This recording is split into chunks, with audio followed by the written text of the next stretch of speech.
At my grandfather's funeral, I stood in my major's uniform. My step-aunt, Silvana, looked at the medals on my chest and sneered. "Take off that costume," she spat. "You're just the help." To her, my 11 years of service was a joke. I was the family's dirty little secret. What she didn't realize is that this secret was about to become her public execution. My name is Major Praise Kerena. I am 29 years old. And on this cold November morning, the steady Virginia rain washing over the cobblestone streets of Old Town Alexandria felt like a weak apology for the atmosphere inside the Kerena mansion. The chill outside was honest, the one inside was a carefully constructed frost. I stood in the grand foyer, a silent, solitary figure in my Army service uniform. The deep blue of the jacket felt like a second skin, the perfectly pressed creases a testament to a discipline that had become the very bedrock of my existence.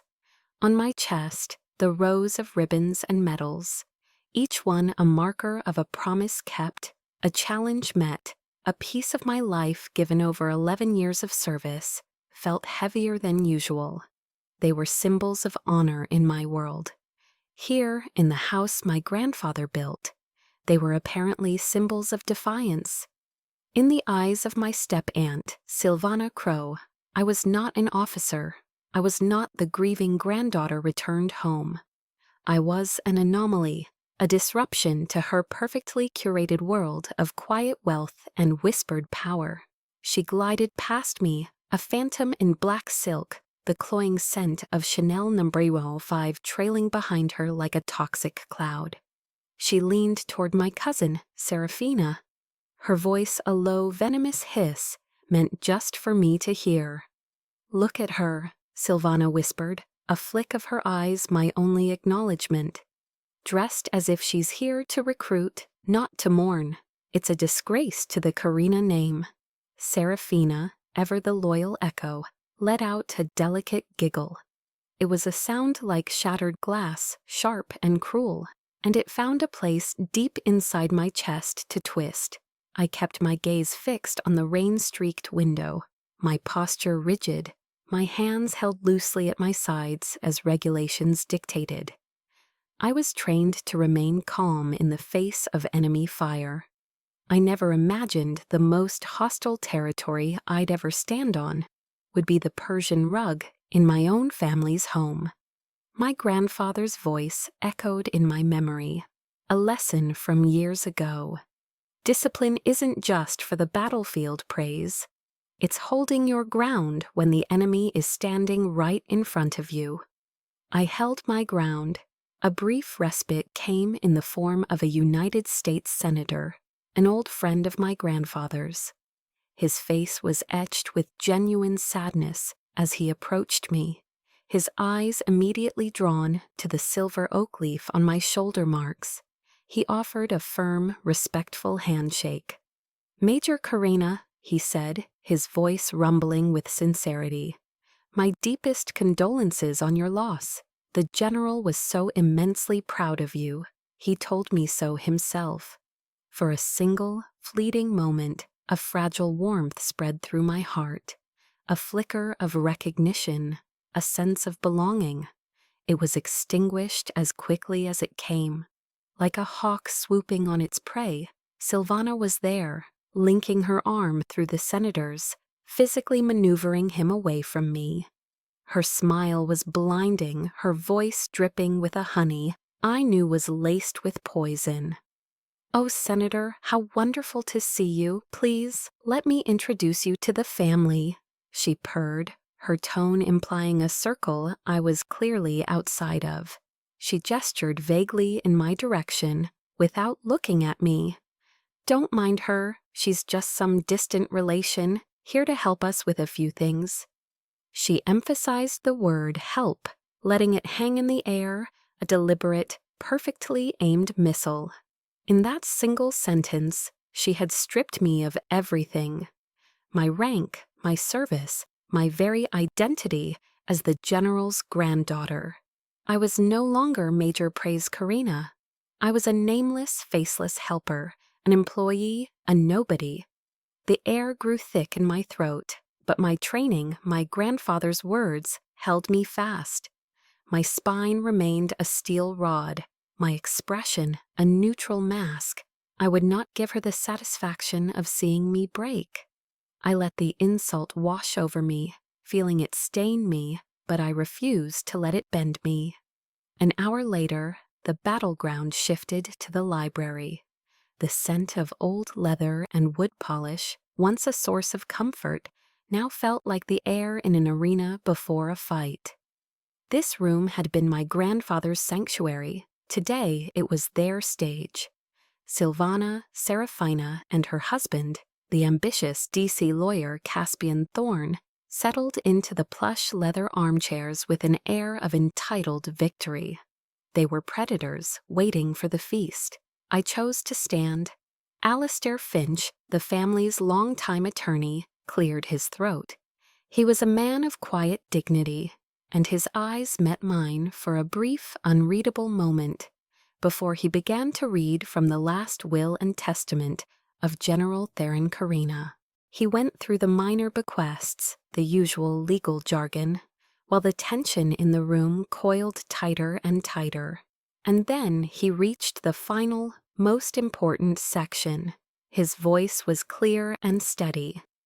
To my sole granddaughter, Major Praise Kerena, I bequeath the entirety of my estate.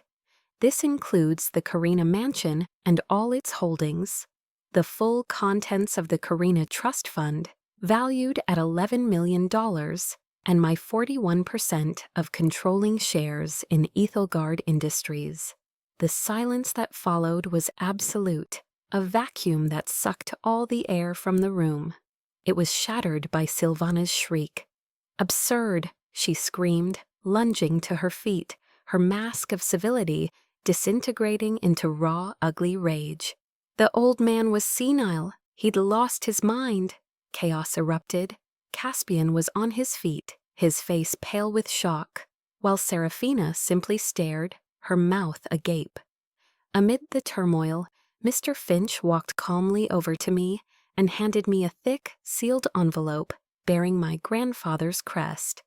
As I turned to leave the war zone behind me, a young woman I recognized as the lawyer's assistant, Lyra Vance, intercepted me near the door. She moved with a quiet urgency, pressing a small metallic object into my hand. It was a USB drive. "The General's final directive," she whispered, her eyes wide with a meaning I didn't yet understand. Then she was gone. I closed my hand around the cool metal, the weight of it, and the weight of the envelope, feeling far heavier than any medal I had ever earned. The war, it seemed, had only just begun. I didn't go back to Fort Liberty. My duty there could wait. My duty to the truth could not. Instead, I drove my beat-up Ford sedan to an old Holiday Inn Express on the outskirts of Alexandria, the kind of anonymous, transient place where no one pays attention to a lone woman with a single military-issue duffel bag. The room smelled of industrial disinfectant and stale, cheap coffee from a machine in the lobby. It was perfect. This sterile, impersonal box would become my forward operating base. I sat on the edge of the stiff, polyester-covered bed, my laptop humming on the small desk. The envelope from Mr. Finch lay unopened beside it. First, the intel. I took a steadying breath and slid the USB drive Lyra Vance had given me into the port. The screen flickered to life, and with it, my world began to crack at the seams.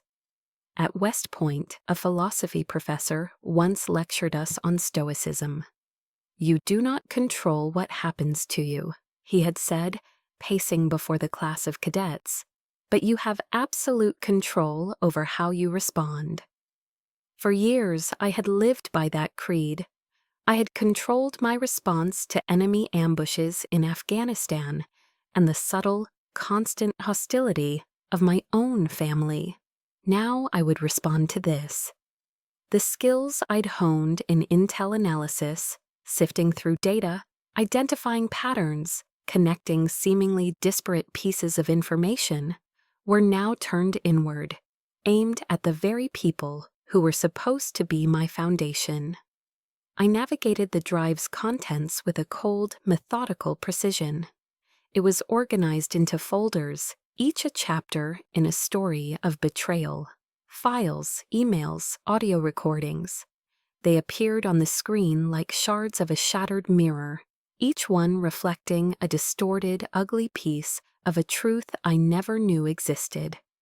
My grandfather's words came back to me, not with comfort, but with a chilling new meaning. Start with trust, then dig deeper. My trust was a crater. It was time to dig.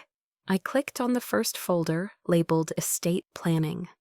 The email chains between Silvana and Caspian made a bitter, acidic bile rise in my throat. This wasn't just about them contesting the will. It was a calculated, long-term campaign to erase me. I scrolled through messages dating back years, a slow-burning conspiracy laid bare in cold, black-and-white text. They didn't just discuss legal strategies, they reveled in their contempt for me. In one email, Caspian had written, "Don't worry, Auntie.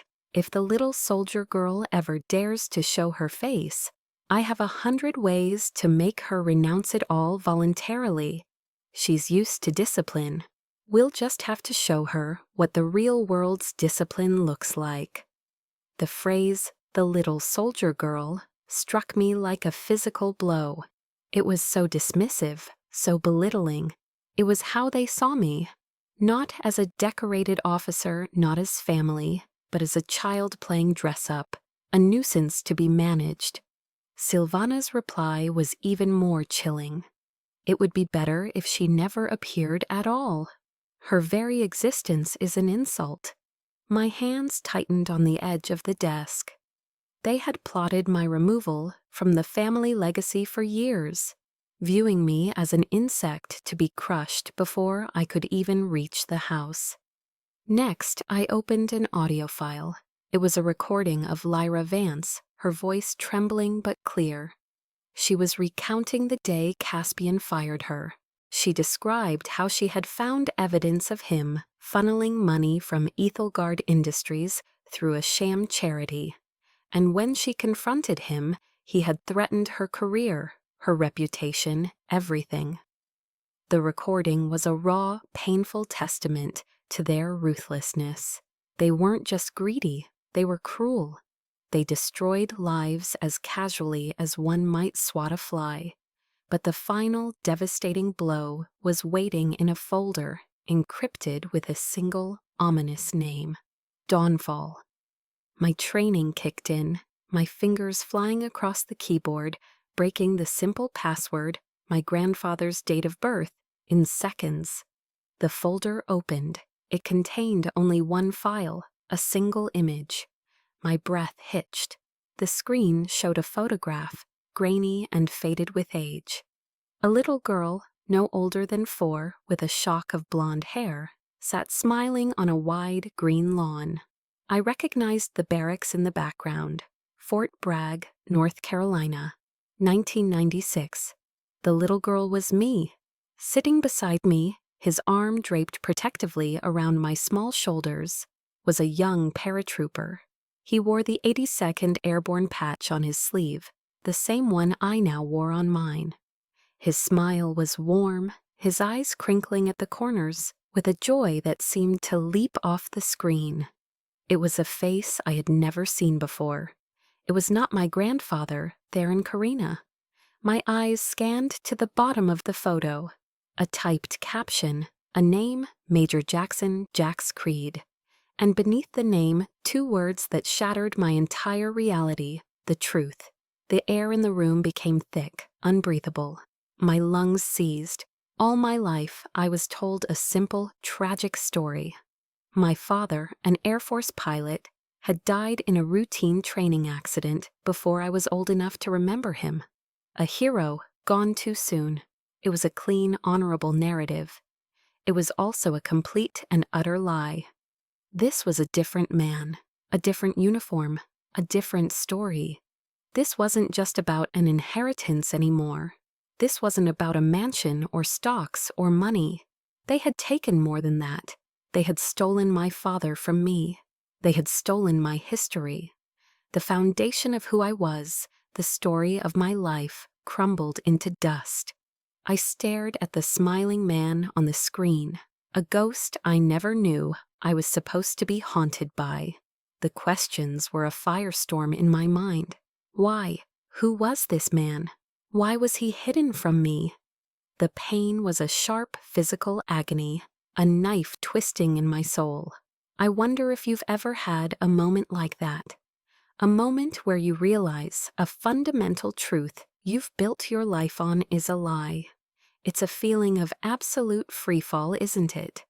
The grief and anger were a suffocating wave, but beneath them, a single cold point of clarity began to form. My mission had changed. One question burned brighter than all the rest, a singular focus in the wreckage of my past. Jackson Creed. Who are you? The next morning, I traded my Army service uniform for a different kind of armor, a simple, sharp navy blue pantsuit. The fabric was crisp, the lines severe. This was my new battlefield, and I would dress for it accordingly. The headquarters of Ethelgard Industries was a gleaming glass tower in Tysons, Virginia, a monument to the very power and influence I was now challenging. It was designed to intimidate. I refused to be. As I walked through the revolving doors into the soaring marble lobby, a burly security guard, clearly acting on instructions, moved to intercept me. His posture was deliberately dismissive. "Ma'am, the visitor waiting area is over there," he said, pointing a thick thumb toward a row of cheap plastic chairs near the entrance, where a few delivery couriers were scrolling on their phones. The humiliation was intentional, a petty power play to put me in my place before I even began. I felt a flash of heat, the familiar anger, but I pushed it down. My grandfather used to quote the book of Proverbs to me. Pride goeth before destruction, and a haughty spirit before a fall. Caspian's pride was about to have a very long fall. I met the guard's gaze, my voice as cold and flat as the marble floor. "I'm not a visitor." I paused for a beat. "I'm the owner." A smirk played on his lips. "Sure you are, ma'am, if you'll just have a seat." I didn't argue. I didn't raise my voice. I simply stood my ground in the center of the lobby, my presence a silent, immovable act of defiance. The quiet standoff turned the expansive, opulent space into a tense theater. Heads began to turn. The air crackled. The guard shifted uncomfortably. He had expected a scene, an argument he could easily win. He wasn't prepared for disciplined silence. Finally, the elevator doors chimed, and Lyra Vance emerged, a file folder clutched in her hand and a look of grim determination on her face. The guard's smirk vanished. He stepped aside. The boardroom on the top floor was Caspian Thorne's fortress. With its panoramic view of the Washington, D.C. skyline, it was a room built to project absolute power. He sat at the head of the long, polished mahogany table, oozing smug satisfaction, flanked by a handful of nervous-looking executives. His face contorted with rage the moment Lyra and I stepped through the doors. "What are you doing here?" he roared, his voice echoing in the vast room. "Security, get her out!" I ignored him completely, walking with measured steps to the head of the table. I placed the leather-bound legal portfolio, prepared by Mr. Finch, down with a soft but definitive thud. "According to the corporate bylaws of Ethelgard Industries," I announced, my voice clear and steady, projecting to every corner of the room, just as I had been trained to do on the parade ground. a shareholder in possession of over 40% of the company's stock, has the right to preside over any meeting at any time. I let the words sink in, locking my eyes with his. I saw the flicker of confusion, then dawning horror on his face. He was still thinking in terms of being outvoted on the board. He hadn't grasped the true scope of his defeat. This 41% doesn't just give me a seat at your table, Mr. Thorne. I leaned forward slightly, my voice dropping to a low, intense pitch. It gives me the right to command this meeting. A profound, suffocating silence enveloped the room. The executive stared, frozen. The smug confidence on Caspian's face shattered like cheap glass, replaced by a pale, slack-jawed shock. For the first time, I saw a flicker of genuine fear in his eyes. It was a small victory, but it tasted sweet. The sweetness, however, was short-lived. Later that evening, as I walked back to my old Ford in the dim, concrete vastness of a public parking garage, a flash of white under my windshield wiper caught my eye. My heart sank. It wasn't a parking ticket. It was a copy of the personal letter my grandfather had written to me, the one that had been sealed in the envelope from Mr. Finch, the one I had just read for the first time an hour ago. But this copy was desecrated. The corners were blackened and scorched, the edges curled and brittle from a flame. The words written in my grandfather's familiar hand were nearly obliterated by the heat, but I could just make out the ghosts of the phrases, "Your courage," and "I love you." There was no note, no message, none was needed. The message was clear. You've gone too far.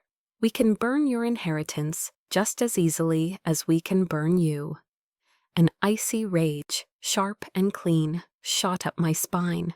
This wasn't a corporate battle anymore. This wasn't a fight. This was a threat. They weren't just trying to win.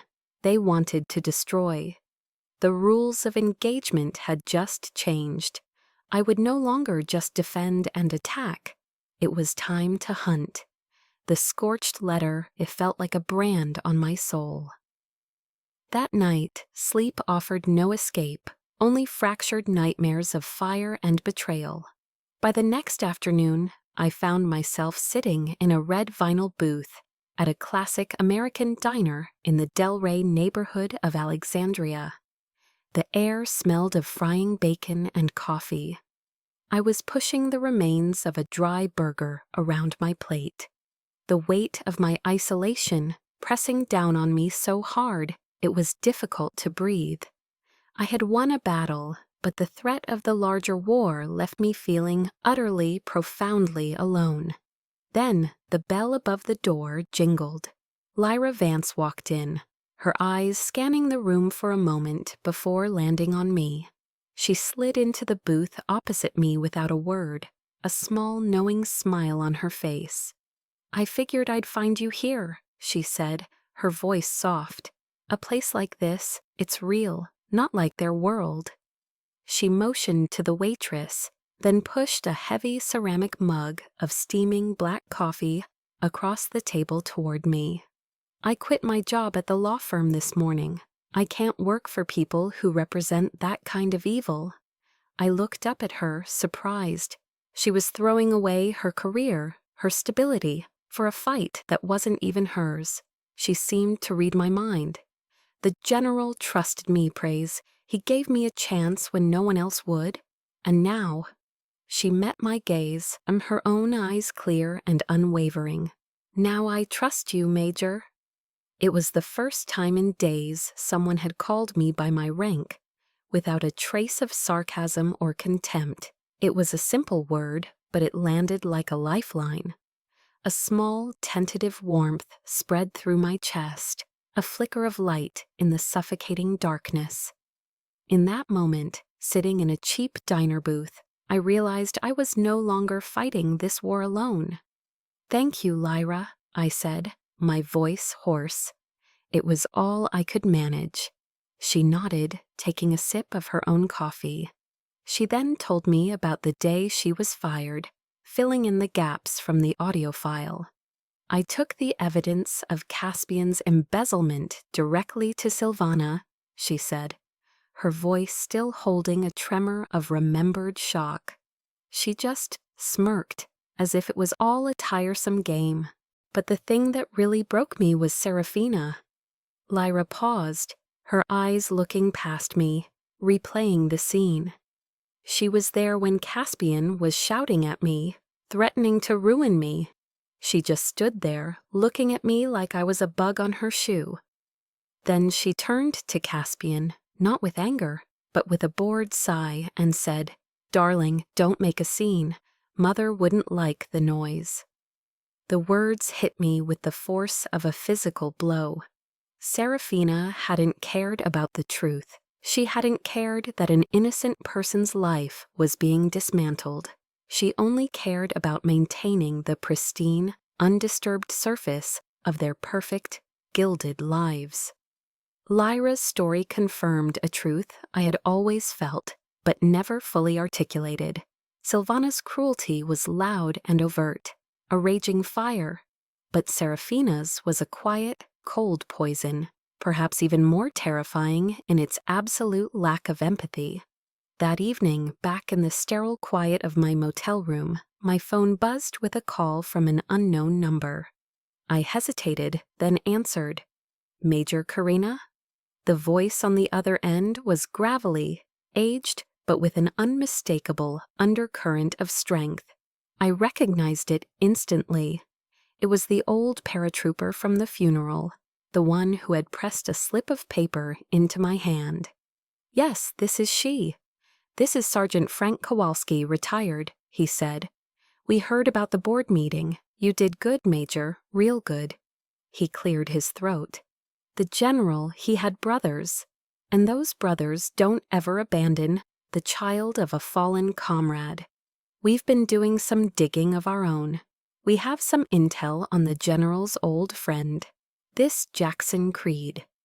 My heart leaped into my throat. "Meet us at the Airborne and Special Operations Museum. We've got your 6. He hung up.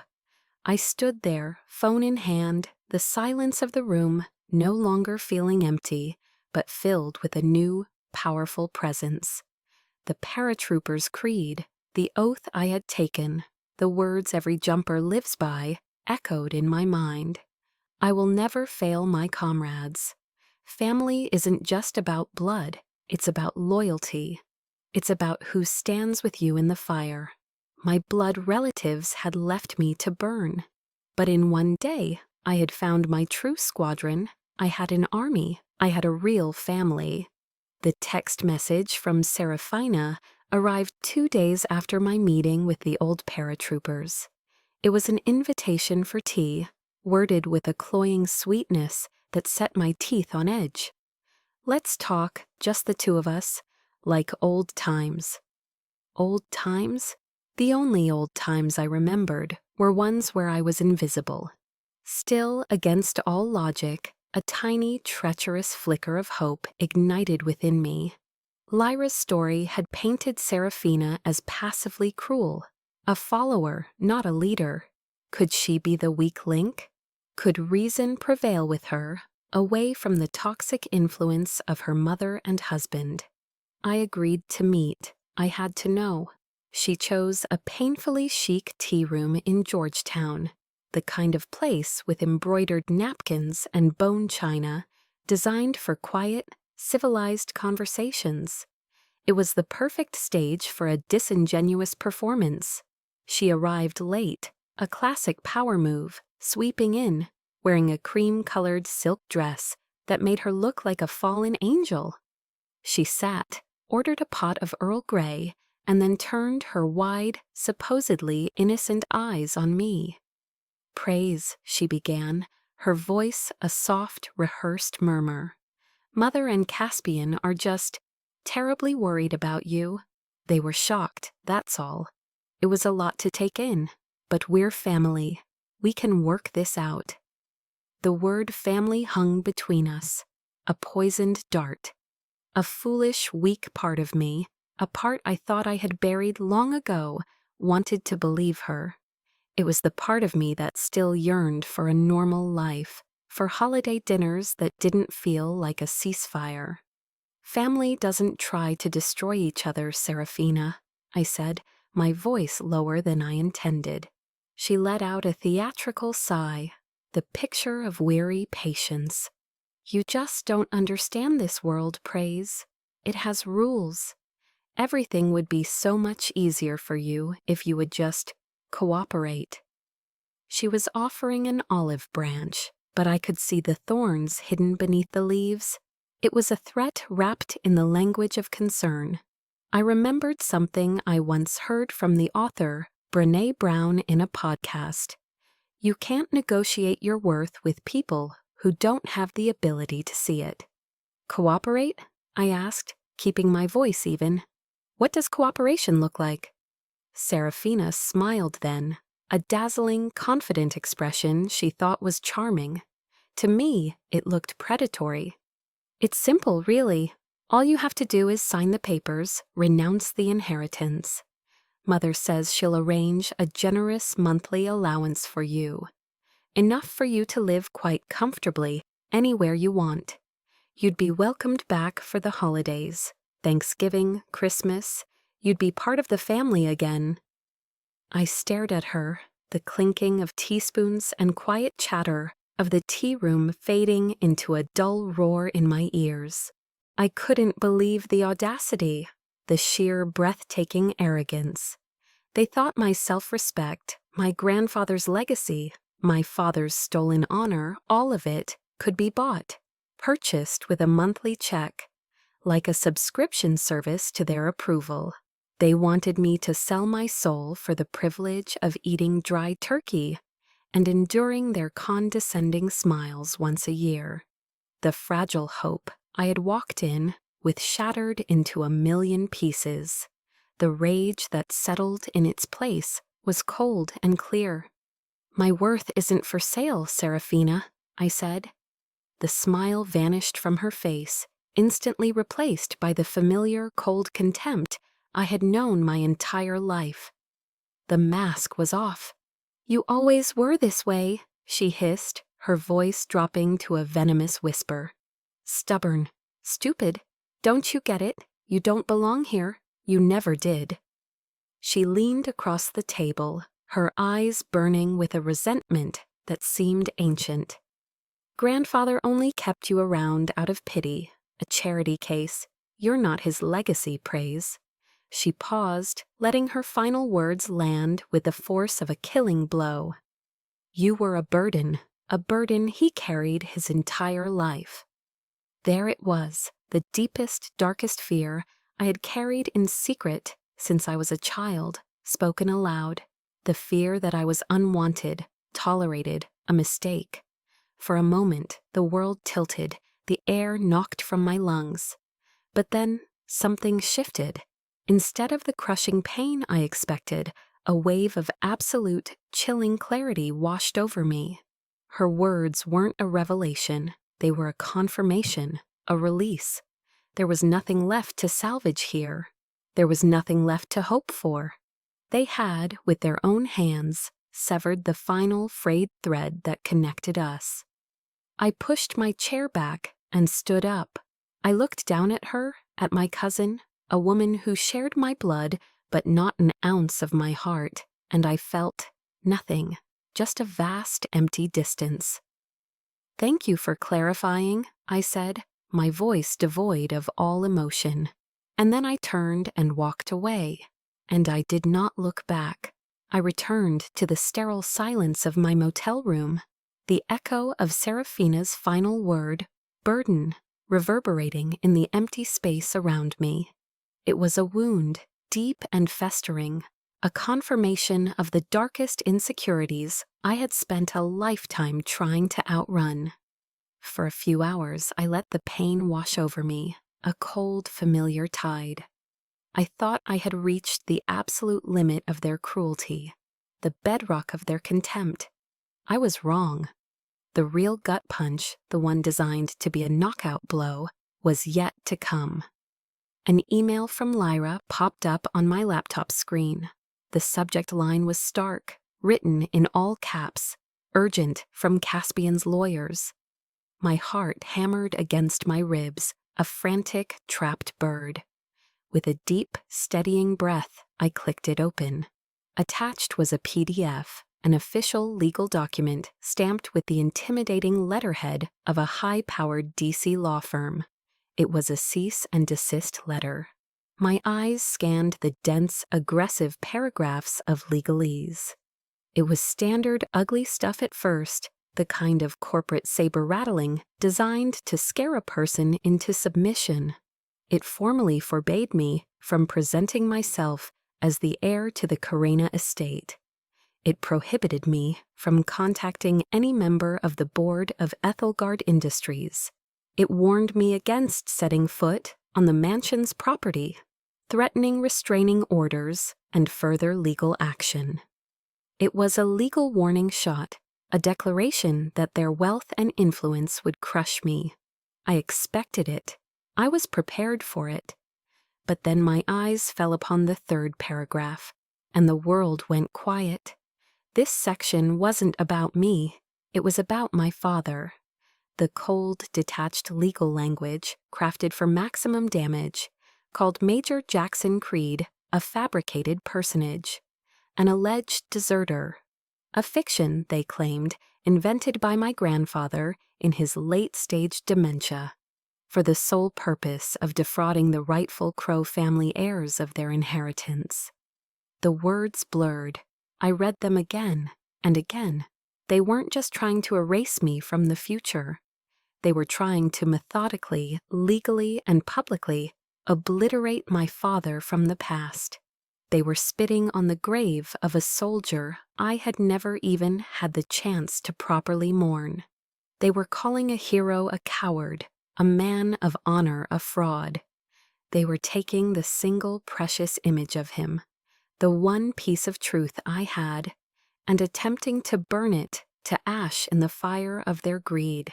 They wanted to desecrate a memory that was all I had left of him.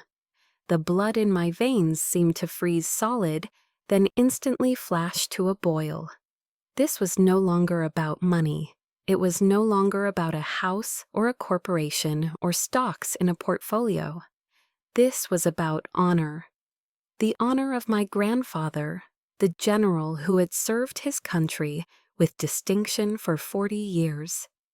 The honor of my father, the paratrooper who had earned his place in the 82nd Airborne, a brotherhood I now belonged to, and the honor of a daughter who would not, could not, stand by and let them be defiled. They had crossed every conceivable line of human decency. They had poured gasoline on the most sacred ground and lit a match without a second thought. I stared at the screen, the poisonous words dancing before my eyes. The silence in the small room grew heavy, suffocating. The hum of the cheap air conditioner faded into nothing. The lingering pain from Seraphina's words, the loneliness, the grief, it all burned away in the furnace of a new, pure rage. And then a strange and terrifying calm descended upon me. The storm inside me went still. The tears I thought might come never did. The impulse to scream into a pillow vanished. The gnawing self-doubt was incinerated. All that remained was a single, laser-focused objective, a mission. I pushed my chair back, the sound scraping harshly in the quiet room. I stood up and walked to the window, staring down at the indifferent, glittering lights of Alexandria. A vow I had taken years ago, with my right hand raised and my heart, full of purpose, echoed in my mind. The oath of office for every commissioned officer in the United States Armed Forces.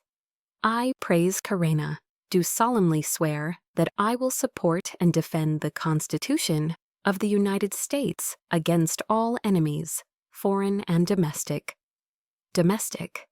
Silvana and Caspian were not a foreign power. They were an enemy from within.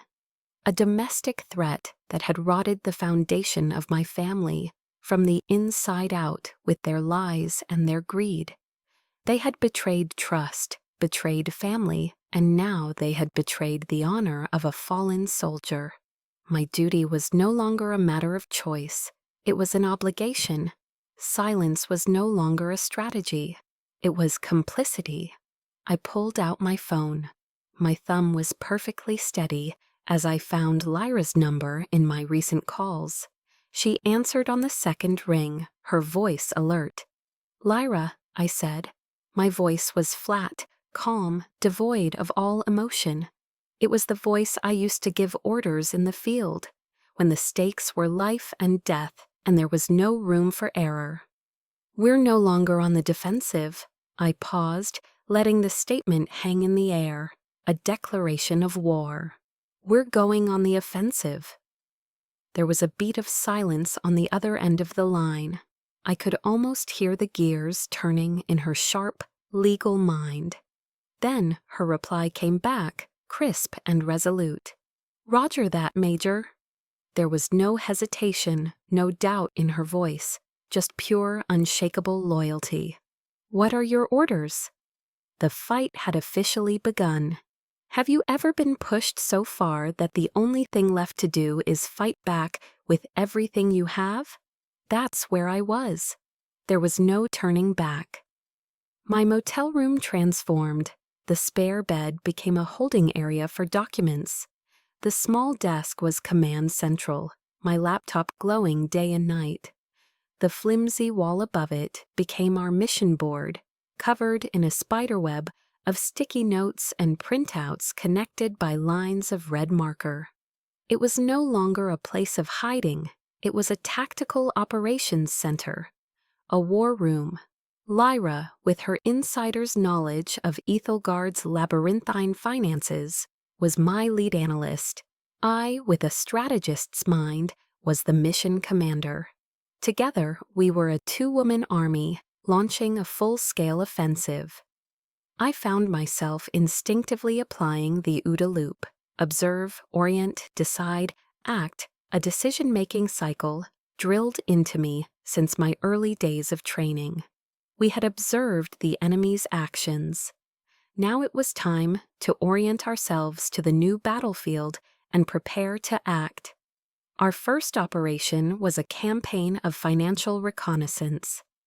"Follow the money," Lyra said, her eyes alight with a fierce intelligence. "It always tells the truth." She guided me through the digital maze of Caspian's dealings, her fingers flying across her own keyboard.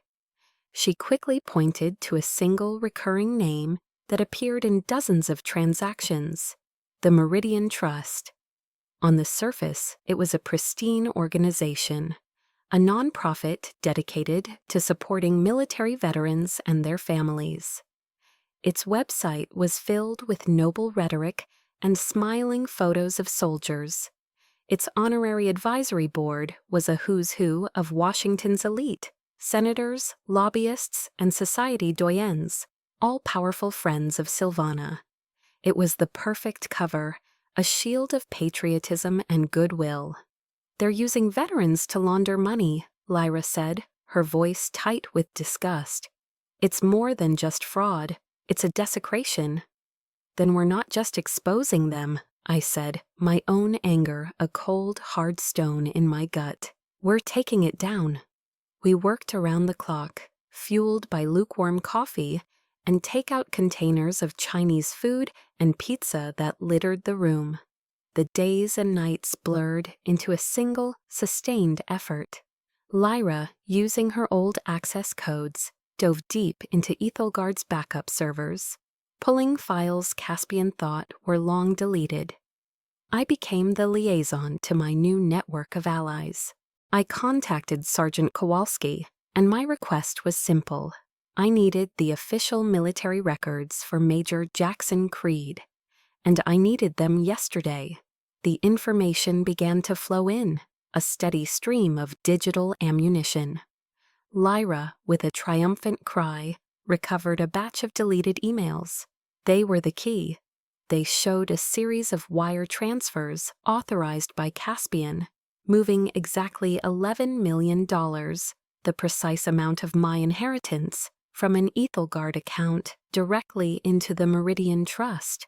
From there, the money trail became a complex web of shell corporations registered in Delaware, all leading back to a single beneficiary, Caspian Thorne himself.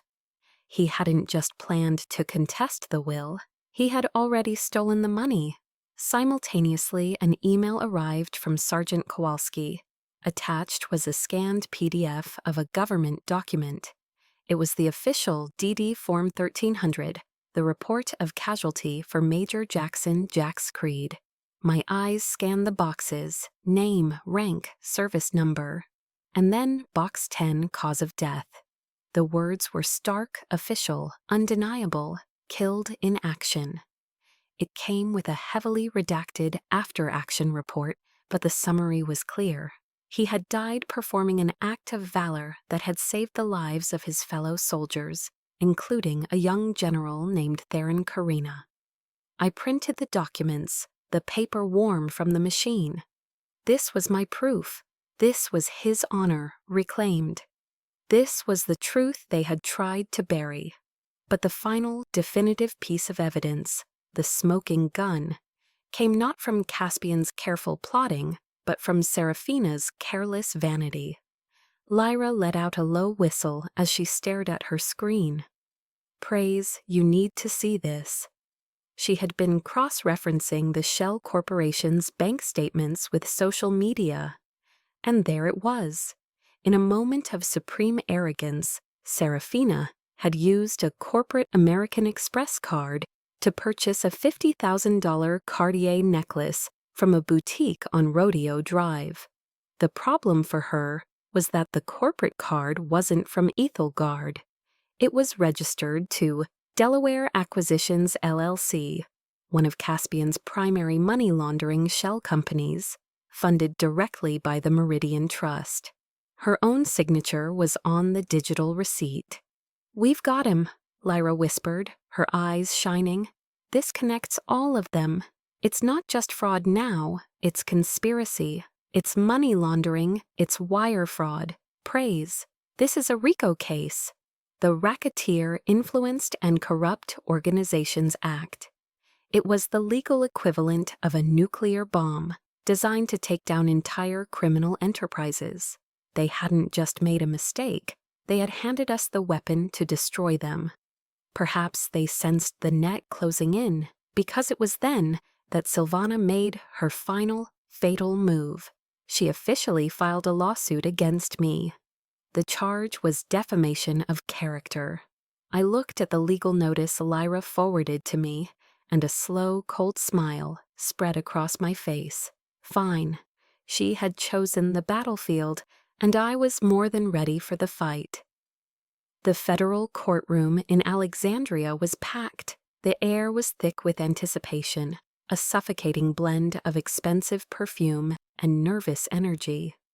The pews were filled with the vultures of Washington, D.C. media, members of the Ethelgard board looking pale and anxious, and in the back, a silent, formidable presence. An entire row was occupied by Sergeant Kowalski and my grandfather's paratrooper brothers. They wore their unit's windbreakers, sitting straight-backed and solemn, a quiet honor guard in a den of thieves. They weren't there to intimidate, they were there to bear witness. At the defendant's table, Silvana and Caspian sat with an air of untouchable arrogance. They whispered to their slick, high-priced lawyer, their expressions confident. They believed this was their arena, their rules. They believed they were about to crush me. Their lawyer, a man named Marcus Thorne, no relation, a cruel irony, began his opening statement by launching a direct assault on my character.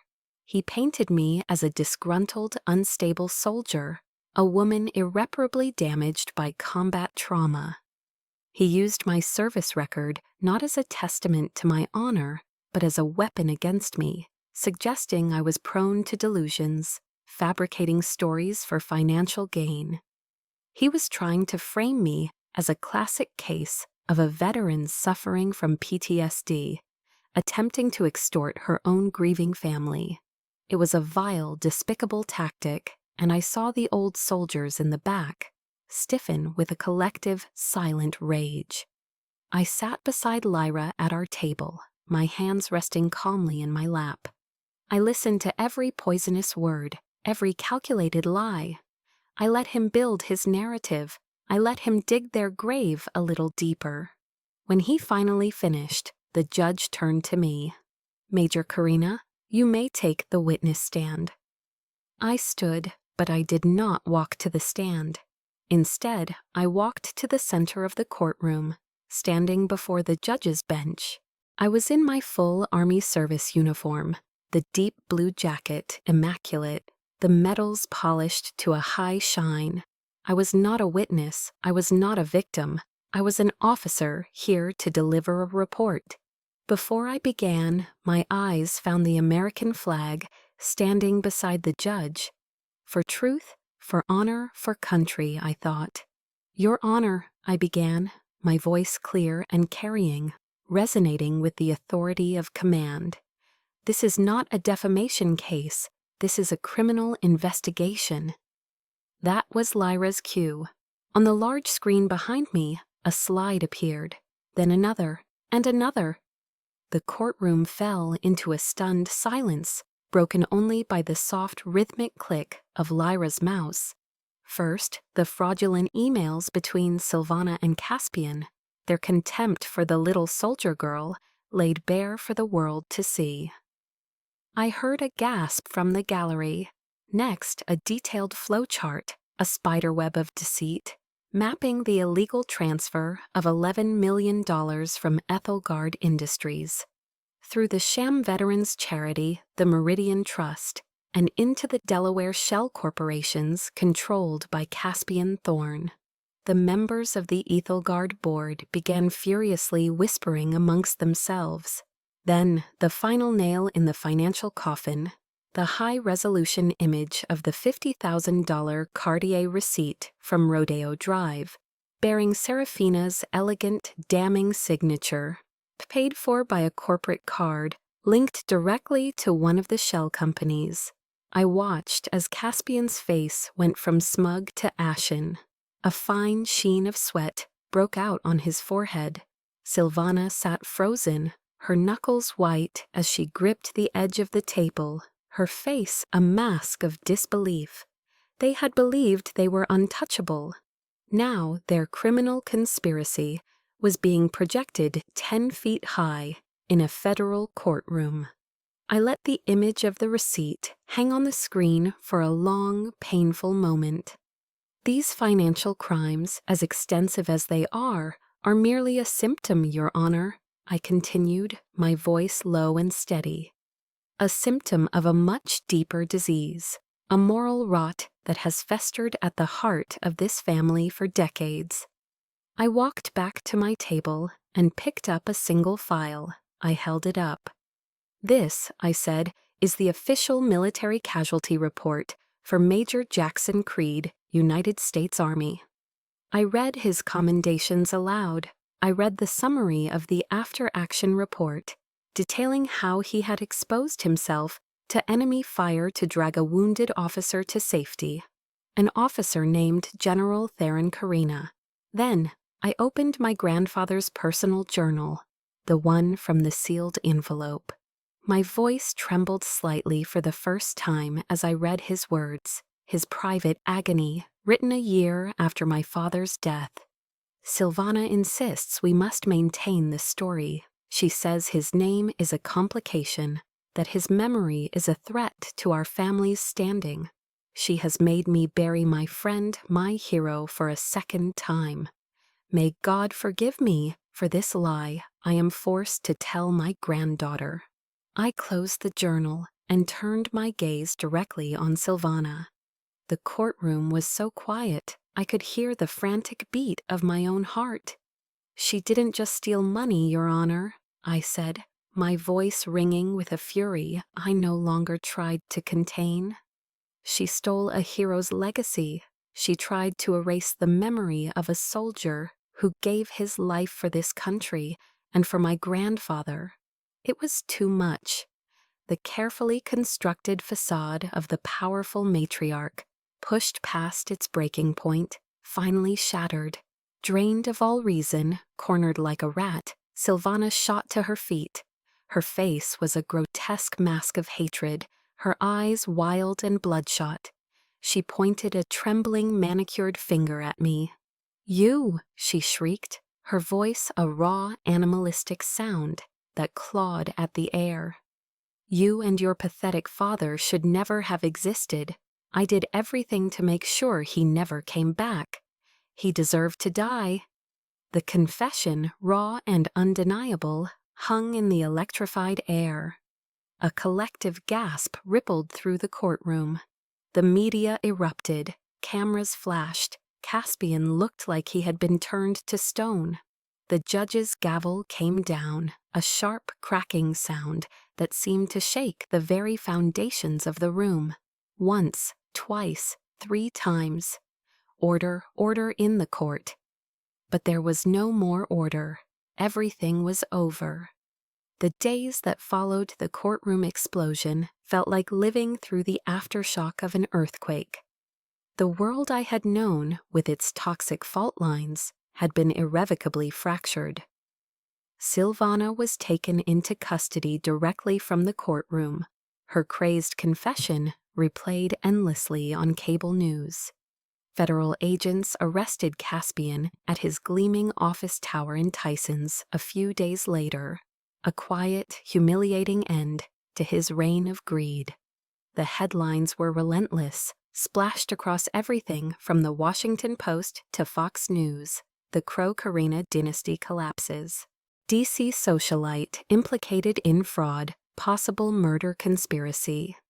Ethelgard Industries, to prevent a total collapse, was placed under the temporary stewardship of a court-appointed receiver, with Lyra Vance acting as the operational lead to steady the ship. I watched it all unfold from the detached safety of my motel room. The television screen a portal to a world I no longer felt a part of. There was no elation, no triumphant fist pump, just a quiet, hollow emptiness. In survival training, they teach you that after you escape immediate danger, the first priority is to find shelter and assess the damage. That's where I was now. The battle was over. The enemy was defeated. But the battlefield was littered with the wreckage of what was once, by definition, my family. And I was standing alone in the ruins. A week later, Serafina chose her final battlefield, the court of public opinion. She staged a press conference on the manicured front lawn of the Kerena mansion, a place I now had the keys to but no desire to enter. She stood before a sea of microphones, dressed in a somber gray dress, her hair artfully disheveled, her eyes puffy and red. It was the performance of her life. She wept. She spoke of being a sheltered, loving wife and daughter, completely blinded by the insatiable greed of her husband and the domineering manipulation of her mother. She claimed to have known nothing of the illegal activities, painting herself as the ultimate victim, a pawn in their wicked games. She begged the public for forgiveness and privacy in her time of unimaginable grief. I watched her on the screen, and I didn't feel anger. I didn't even feel disgust. I just felt a profound, weary pity. Even now, with the entire charade exposed, her only instinct was to find a new mask to hide behind. She would never face the truth because she had no truth to face. She was a hollow person, a collection of reflections of what she thought others wanted to see. In that moment, she ceased to be my cousin. She was a stranger on television, a ghost from a life that was no longer mine. I changed the channel. It was 2 days later that the letter arrived.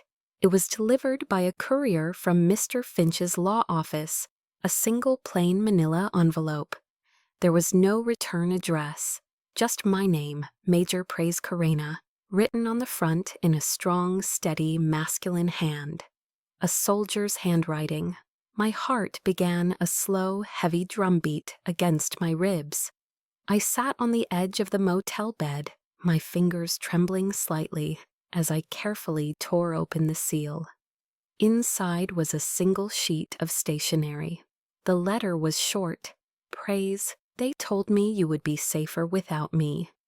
They told me my existence was a danger to you, a ghost that would only bring you harm.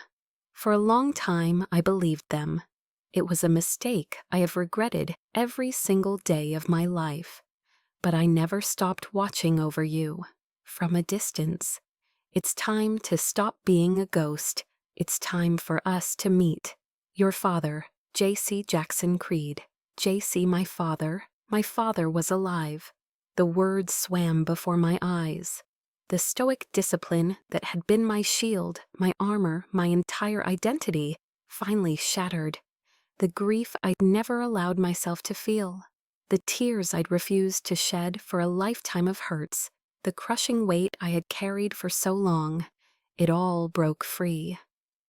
I dropped the letter, covered my face with my hands, and for the first time since I was a small child, I wept. He asked to meet me at the Vietnam Veterans Memorial. There was no more fitting place on earth.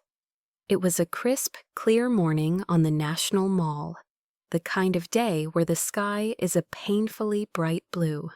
When I arrived, I saw him standing before the black granite wall, his back to me. His hand was resting gently on the polished surface, tracing over the endless river of names. A silent communion with ghosts I could only imagine. He was older than the man in the photograph, of course. His hair, once dark, was now more silver than not. But his posture was unmistakable. The ramrod straight back of a soldier. He turned as if sensing my presence, and I finally saw his face. I saw the warm, crinkling eyes from the photo. Eyes that held the weight of 3 decades of secrets and regrets. Praise, he said, his voice thick with an emotion that spanned a lifetime. I had rehearsed 100 different things to say in my head. 100 questions, 100 accusations, 100 expressions of pain. But in that moment, standing before him, they all dissolved. Words were inadequate. There was only a chasm of 29 years that needed to be closed. I walked forward, my steps unsteady, and wrapped my arms around him. He held me tightly, his hand coming up to cradle the back of my head. And in that embrace, the lies, the loneliness, and the long, aching years of feeling like a burden, finally, mercifully, melted away. I wasn't an orphan. I wasn't a mistake. I was home. I had found my family. A few months later, I stood on a podium at the National Press Club in Washington, D.C. The room was filled with journalists, lawmakers, and in the front row, my new reality. My father sat beside Lyra, and next to them, the entire row was filled with the proud, weathered faces of Sergeant Kowalski and my grandfather's paratrooper brothers. I cleared my throat, looking out at the crowd, and began. My grandfather, General Theron Kerena, left me a great inheritance, I said. But I've come to realize that his true legacy, and the legacy of the father I never knew, Major Jackson Creed, is not something that can be found on a balance sheet. Therefore, Ethelgard Industries and all its assets will be liquidated. In its place, we are establishing a new entity. I paused, letting the weight of my next words settle.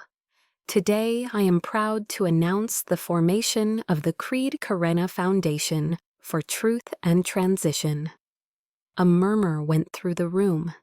My family's legacy will no longer be in building a corporation. It will be in honoring the legacy of 2 soldiers. This foundation will provide pro bono legal services and support for veterans and their families. Families whose stories have been buried, whose voices have been silenced, whose honor has been challenged. We will ensure that no truth is ever forgotten again. I looked at my father. His eyes were shining with pride. I thought of the final line in my grandfather's will, a line I now understood completely. Your courage has never disappointed me. I hoped, wherever he was, that he was not disappointed now. Later that evening, after the press had dispersed, my father and I stood by a large window, looking out over the lights of the Capitol. "The general would be so proud of you, Praise," he said quietly.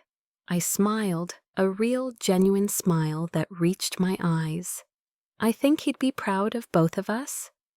Across the room, Sergeant Kowalski and the other paratroopers were waiting for us, their mission of support complete for the day.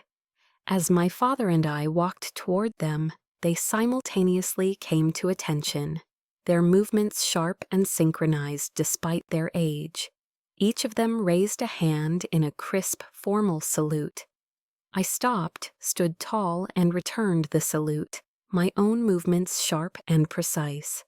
But this time, I wasn't saluting as a solitary officer fighting a lonely war. I was saluting as a daughter who had found her father, as a soldier who had completed her most sacred duty, to protect the truth and to bring the legacy of heroes into the light. My dawn, at long last, had finally come. My dawn had finally come, but I know my story is just one of many. I fought to reclaim my family's honor and to find my own truth.